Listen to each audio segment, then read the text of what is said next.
already said it. So it's a nice jump. Yeah. So, I mean, I wouldn't have said anything if I...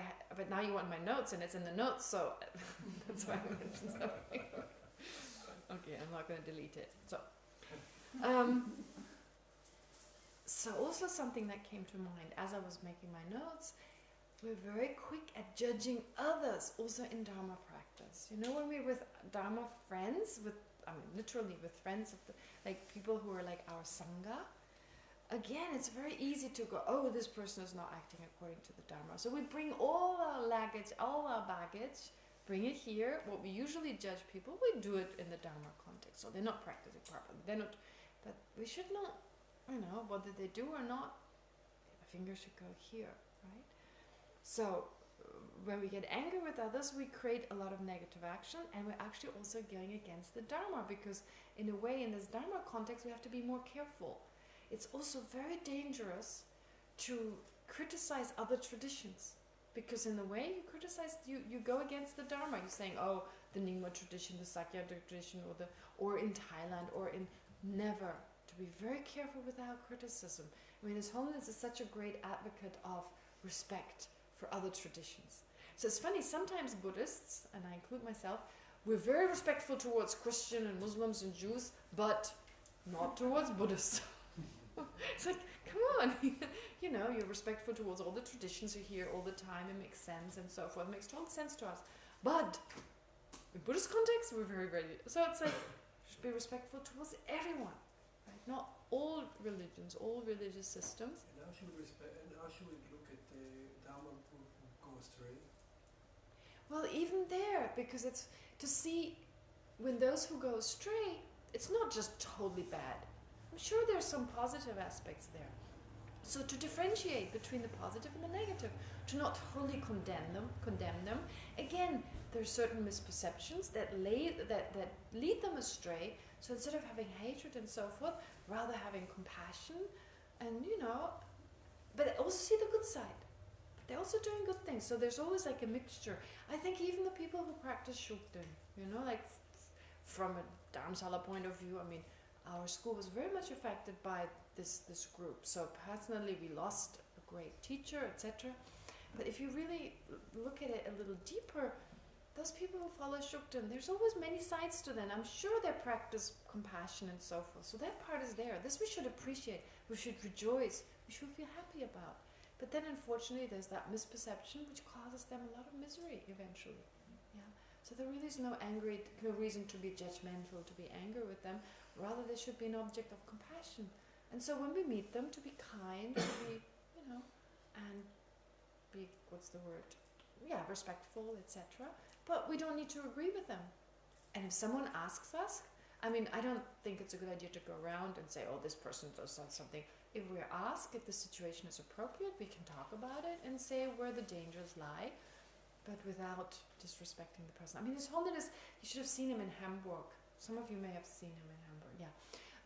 When there's a Shukden person getting up, His Holiness was very respectful, asking a question, and this person just went...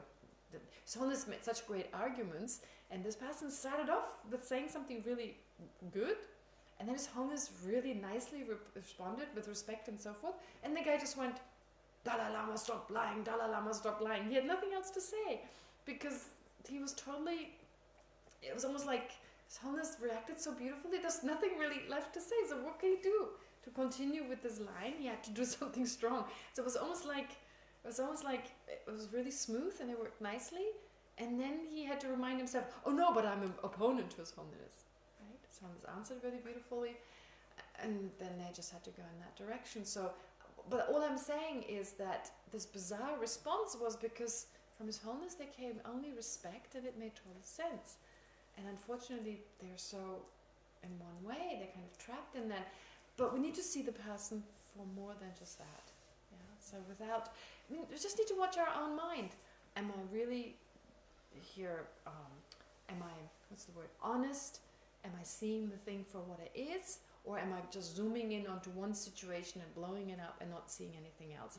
Do I actually have dislike for the person? Is there a sense of resentment? Am I judging them? Right? It's just checking it out, and then we recognize, oh, I thought I was very kind of balanced, but I'm actually not. And then those reasonings can be applied, right? Does that make sense? Thank you. Okay. Anyway, so the next point, and that's again something to definitely meditate on, showing that compassion is appropriate. So, those people who harm us, they're very kind. They give us the opportunity to exhaust our karma. They give us the opportunity to practice patience, which on top of exhausting a negative karma, we have now the opportunity to create positive karma. But they sacrifice their own happiness to doing so. That is worse than sacrificing their own life. If you think about it, right? It's actually worse, because if they sacrifice their life for our own benefit, or they would lose their life, but they wouldn't create negativity, they actually create something positive for themselves. But if they harm us, they give us the opportunity to practice, they give us the opportunity to exhaust our negative karma, they give us the opportunity to practice patience and instead create positive karma, plus they destroy their own positive karma and accumulate negative karma. It is worse than them sacrificing their own life. If you think about it, intentionally or not, that's not the point. But it's like, by harming us, they're stabbing themselves. Twice. Right? Okay? Because they destroy their own positive karma, plus they accumulate new negative karma. But they help us. And they help us. So that's Number 3, another problem, but they don't want. No. So on top of that, they actually benefit us. No intention. No intention, but they still do. So really, No, she's asking about their bad karma they create. She said they're helping us. So it's not a benefit. So they also. no, because they have no intention to No, benefit yeah, us. okay. They want the opposite, but they're actually helping us. So we should have compassion for them, right? We should have compassion for them, because actually they're very kind to us. They give us a great opportunity, and they're harming themselves so much in the meantime. It's worse what they do to them. I mean, it's actually for us. We look about it. If they sacrifice their life, it would not be as bad for them, right? In the sense that it's actually greater that they do this for us than sacrificing their own life, because in the end they get harmed by that. Giving us that great opportunity, they don't even have a benefit. If I can think, or not if, when I can think like that, Yeah. compassion will rise. Naturally. That's why it's called showing that compassion is appropriate. It's the heading, right? Okay, so let's take a minute to just meditate on that, because that's very powerful. So this was what Polly, what you came up, this idea of like, she also mentioned like, I'd like to have compassion for that person. Now that's the moment to do that. Okay.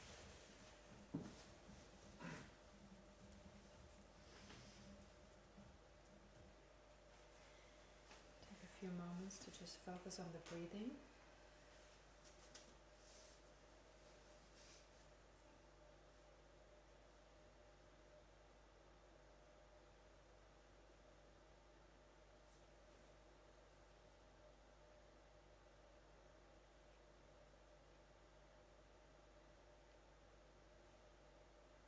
And now think that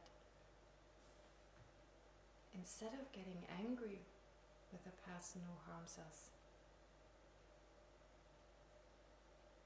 having already seen that it does make no sense to get angry at all,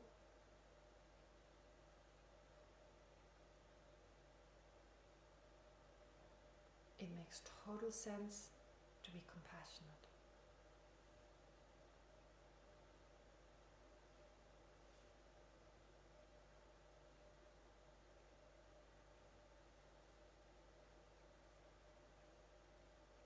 Compassion is a caring attitude that wants someone to be free from suffering.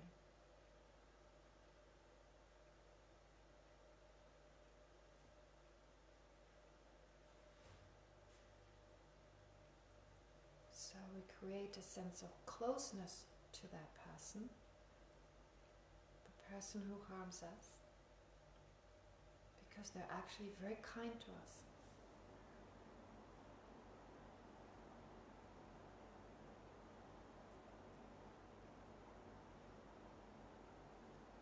They give us the opportunity to exhaust negative karma,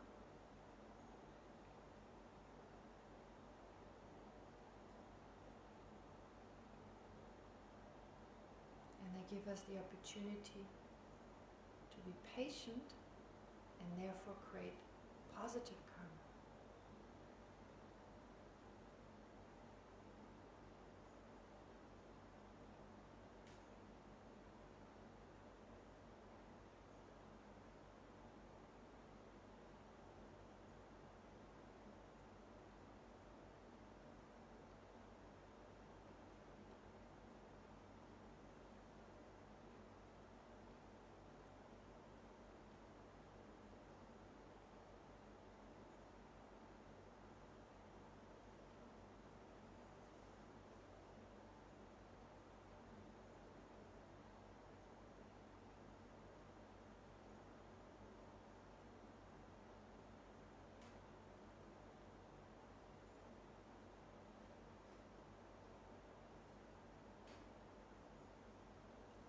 We should generate a sense of closeness towards that person who's actually so kind to us.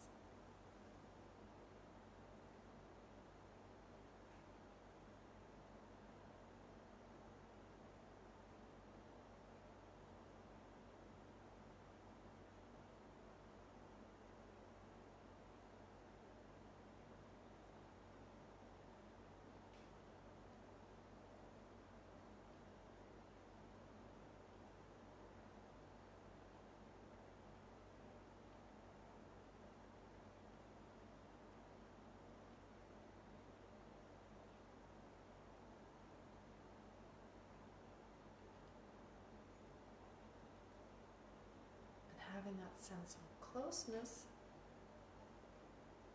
we can now also generate compassion for them.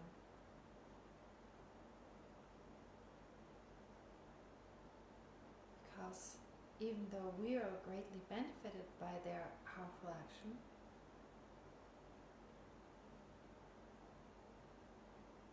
they are very much harmed by what they do to us.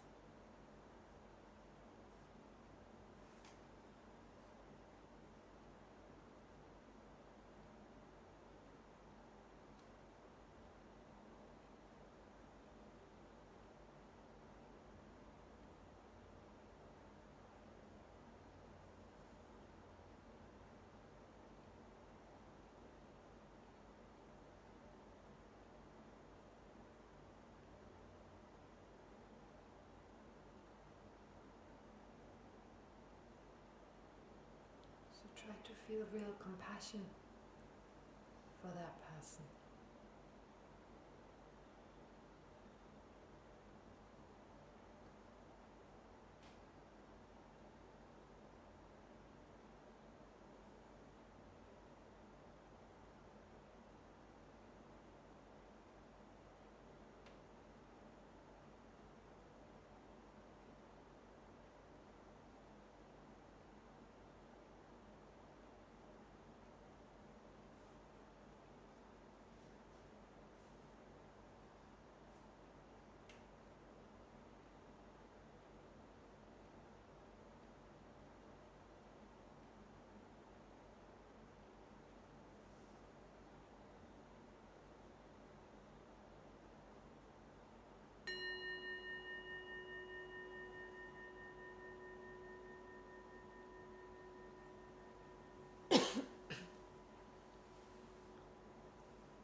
Just to remind you, so what we just did was basically, and I didn't really explain that before, but in order to be compassionate with someone, we need to feel close to them.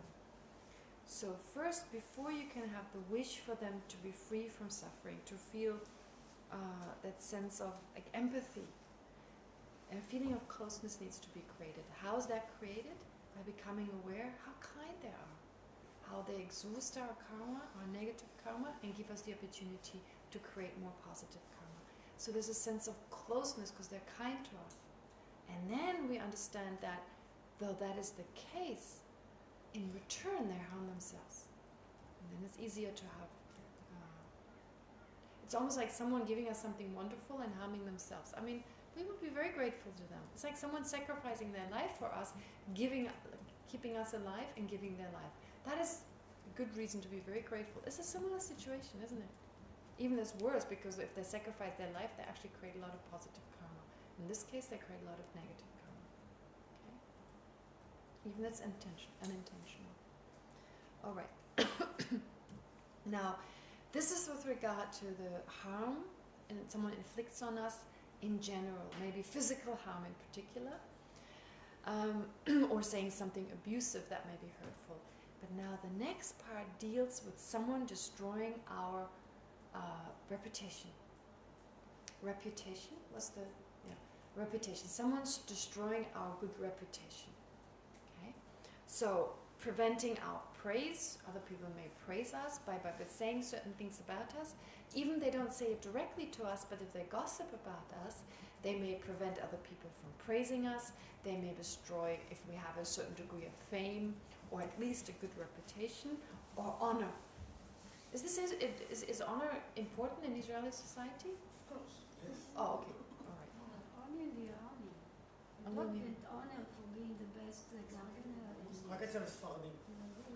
Okay, so but like good reputation, of course, right? I mean, of course, in certain societies, I'm thinking in the Muslim society. I don't know in Israel so much. Yeah, I know. Muslim, yeah. Yeah, the honor is very everywhere. Yeah, I mean, sometimes it's very. It's part of the culture. Yeah, exactly. Tibetan's true, very important. But in some societies, it's stronger. You know, the honor of the girl, for example. But in Tibetan society, it doesn't exist, the honor of the girl. But to some degree, it does too. You know, it doesn't have, you don't have honor killings, for example. But I mean, you still have that sense of like the good reputation of a family. If there's abuse in a family, everyone keeps quiet in order to not ruin the good name of the family. Don't talk about it. So anyway, it exists everywhere. So sometimes it's part of the culture, but we all have it. So if someone destroys that, and without even verbally abusing us, it doesn't have to be that. It's by gossiping about us, to say things about us that are not true. And it's worse if it's not true. If it's true, it feels a bit like, yeah, right, if we're honest. But if it's not true, that's painful. So this is what this deals with. This is for us a very good reason to be very angry with someone, right? Okay, we feel it's a good reason. So, stopping impatience with those who prevent our praise, fame, or honor. And those who have contempt for us or say offensive and unpleasant things to us. Oh, so this is also included for those who have contempt. So really the previous was more physical harm. But basically there's no harm in having done what we did previously because it addresses the same. It's just taking it from a different angle. But here it focuses more on the verbal, in particular on praise, fame, and honor. It doesn't really talk much about offensive speech. Okay, so this outline consists of two other outlines. Stopping impatience with those who prevent three things: praise, fame, or honor. Stopping impatience with those who do three things to us. They have contempt for us or say offensive or unpleasant things to us. And that's dealt with very generally, the second point. Okay, number 1. Stopping impatience with those who prevent three things: praise, fame, or honor. Now I'm going to put those together. There are a few things we put together. It makes sense to put them together. Because it just goes from one to the next, next one to the next. So there are 3 points. Reflecting on how praise and so forth lack good qualities. Reflecting on how praise and so forth have faults. And the need to delight in those who prevent our praise and so forth. Okay? So this is very powerful because we have an instinctive sense. We typically think that praise, honor, and respect will make us happy. Right? Because it gives our sense of where does it come from. It's very interesting. We have a misperception of the eye, and we think this eye is more precious and more important than others. We have this wrong view that arises from that misperception. And if that is true, anything that supports that is welcome. It's actually just words. They don't make us better. They don't make us better. Words of praise and, I mean, if it's true, if people praise us for something, for a quality we have, we don't need to be praised for it because we have the quality. We should know about it, and usually we do know about it, right? So we know about it, so we don't need praise. But in the modern world, Wait a second, I'm not done. your livelihood is dependent on this. Wait, just a sec. So, if we know about it, if we know we have these good qualities, then no one needs to tell us. If we don't have those qualities, right? If we don't have these qualities, then someone praising us, that's dishonest. What does it help us? So now Tzippi made this point. Well, our livelihood depends on it. Well, Especially if you're talking about reputation of a scientist, yes, of a doctor. exactly, yes, exactly. All right. So again, if it's just praise, and these are words that are in accordance with the truth, well, they're actually doing us a favor. Because if we're not a good doctor, or we're not a good lawyer, or we're not a good, then it gives us room for improvement. So temporarily, we may get less money, we may have less customers, but in the end, long term, they're actually pointing out faults we have, and it enables us to change. Well, if it is not true, if that's not true, well, again, it's the karma. We experience the result of a karma in the past, and praise has just a lot of negative qualities. I mean, in the end, it's just empty words, and it has a lot of negative qualities, right? It has a lot of negative qualities. So yeah, of course, our jobs are important, but we're talking about not short-term happiness, we're talking about long-term happiness. So in a way, what you address is true. Like, we need a job, we need to have, but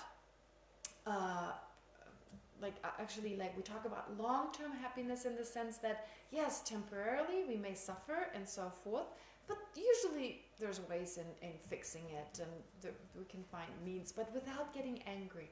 Here we're talking about not getting angry with the negative speech. So we can still try to change the situation. It's not like you need to just endure it. If someone destroys your reputation, if we get angry, it makes things worse. So the reflection here is not to become angry. But of course we can then, if we don't get angry, we have the opportunity to use our intelligence much more effectively, because the anger stops that ability.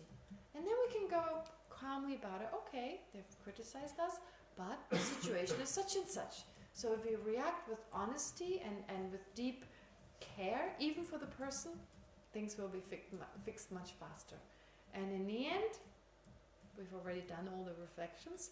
Why did we get criticized? Why did someone try to destroy our reputation? We did it in the past.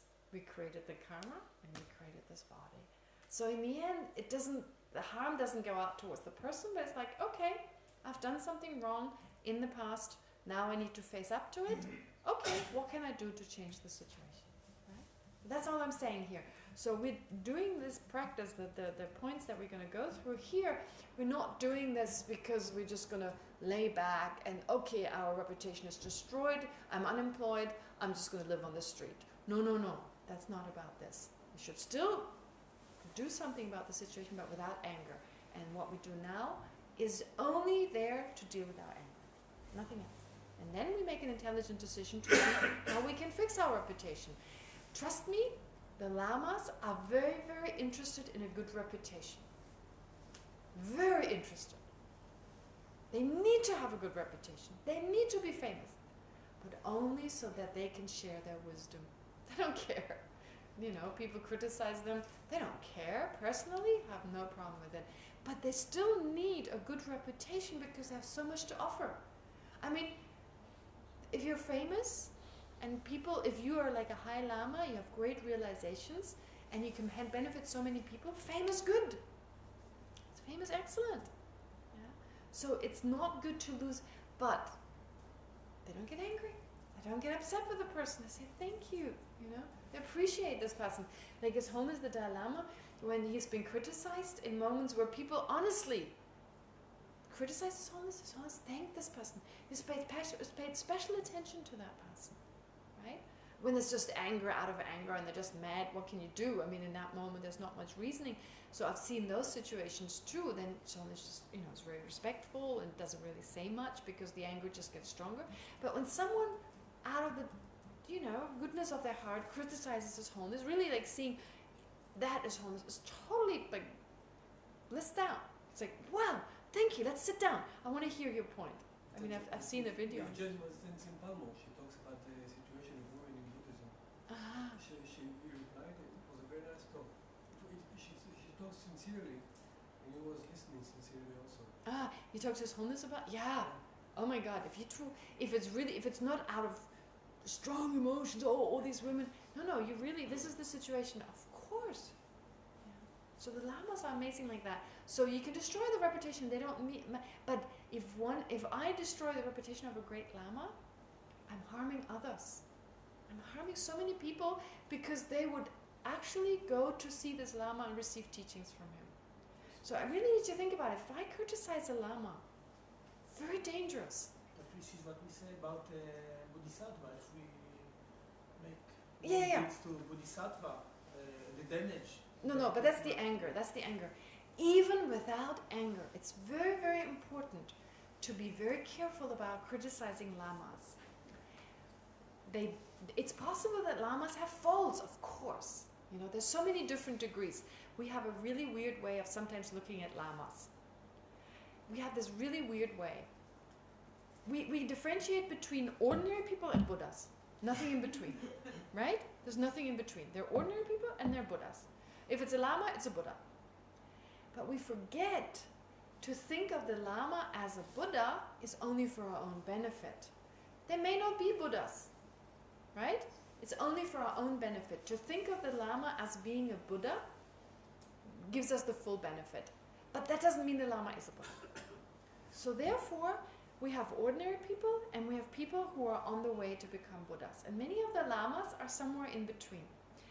It's important to study, therefore, to study grounds and path, because then you can see how far do you still have anger, how far do you still have desire, how far do you still have attachment. You can, and then it's not surprising that every now and then, even a lama who's bodhicitta, who has great compassion, well, you have afflictions until the 8th ground, right? I mean, what do we expect? What do you expect from lamas? To all be like Buddhas? Well, then it's kind of like you have to jump. Ordinary, Buddha. There's nothing in between. But the beauty is we have great lamas who are on the path. In comparison to us, amazing. So then there can still be faults. But we shouldn't see only the fault. We should see the fault as a fault and be careful, right? But not to destroy the lama's reputation. If when someone asks us, to be very realistic about it. Yes, I've heard this. I don't know whether it's true. If I know it is true, I can say, this is my experience, but Because if we say these things about the lama doesn't care. You know, most of the lamas are happy if they can just meditate. But if you say this, when they give teachings, people will no longer come to those teachings. They miss out on this. I know there's a situation, in fact, there is a situation where I've heard a lama did something, okay? Something out of attachment. No matter what it is, I'm not going to say who it is, it's not important, but this, I don't know it's true. The person who told me said it happened to this person. So I don't really have great reason to disbelieve this person, but I don't know 100%. So, but I do think it's a possibility, but then it makes sense that this lama, it could be that the lama manifested this activity in order to, you know, without afflictions being at work here, rather that they knew if they did this to this person, if they did it, the karma was there about to ripen, they couldn't change it, and someone else would have done it, and it would have become worse, right? So I'm just giving, we don't know that. But even not thinking along those lines, that is still dangerous. I think it's just good to think, well, the lama, first path of accumulation, preparation, path of seeing, then their 10th grounds, maybe somewhere in between, and if he has not reached the 8th ground yet, then that means this lama still has afflictions. And every now and then these afflictions may come up. But I should look at the whole picture. The lama has so many wonderful qualities. So to be judgmental with regard to that affliction, okay. But there's so much more to that person. And to be careful, because as a result of what happened, it spread around. And when this lama gives teachings, people don't come. And they miss out. Because he's an amazing lama. So very, very dangerous. We should be very careful with this. So that's all I'm saying. With this Lama in particular, to not criticize, even if we think we do people a favor, we want to warn other people. But sometimes we just go, and there's no hatred, but focusing totally on them.